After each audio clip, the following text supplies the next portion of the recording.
Hi there, thanks for joining me today. Today I want to share with you something I saw at convention. Now I don't remember who, actually it was on display, so I don't know who made this, but I thought it was a really cute idea and I've just modified it to meet my needs and I hope you like it. I've started with an 11 by 5 inch piece of cardstock, squared it at 5.5 inches, and then I found the 2.5 inch point at each end and I'm making a triangle box. So very simple. You can make it smaller, bigger, depending on what you're making. So this is done using basic black, and I've just stamped some stars over it using the silver ink. Now let's pretend the treats are already in the box, and we're kind of doing this backwards, but that's okay. I'm going to start with my front tab, so I want my stars on the front. So I'm going to start with my front tab and feed my ribbon through. Then I'm going to go to my next tab. That's going to be the back of the same side. And then I'm going to go to the back of the opposite side. And my final hole that I go through, and I just punch those holes using my Crop-A-Dile, is going to be the front of the opposite side. So you can see there kind of how the backs and fronts weave. So I've got my box closed, and again, this is bigger than kind of what I've seen triangle boxes to be, but you know, maybe we're deserving of bigger treats. So I'm going to leave that dangling just for a second. And now I've got my stamped image. So I'm just going to put my Perfect Plum layer on here first. And I just drag that in the basic gray ink.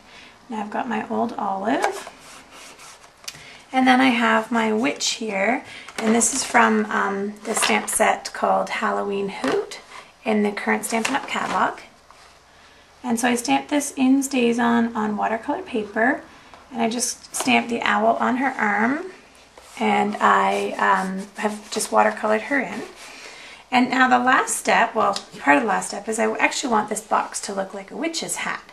So what I'm going to do is I've cut a 5 by 7 trapezoid, so it's 5 inches here, 7 inches along the bottom, and I'm just going to slide that underneath my box.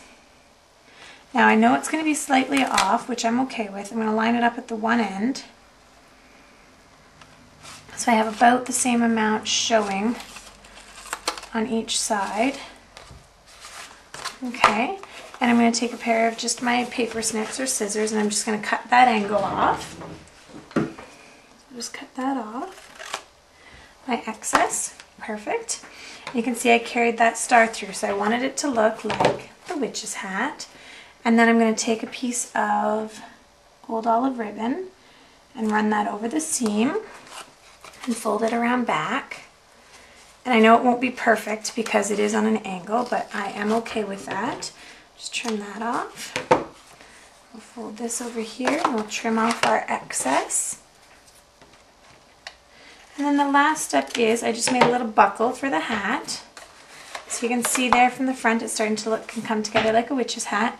I've just applied my adhesive, so it's a 3/4 inch circle on the inside, or square, sorry, and then a at 1/2 inch, so 1.25 inch square on the outside. And so I have my buckle for my witch's hat. Perfect. And then my last step is I've just made this cute little tag that says Best Witches, and I would tie this into my bow at the top of my box once it's filled with treats, and you've just got yourself a really cute, maybe this one could be for the teacher and you could make smaller ones for the kids, Halloween treat box. So I hope you like it, and have yourself a great day, and I'll be back again soon. Thanks!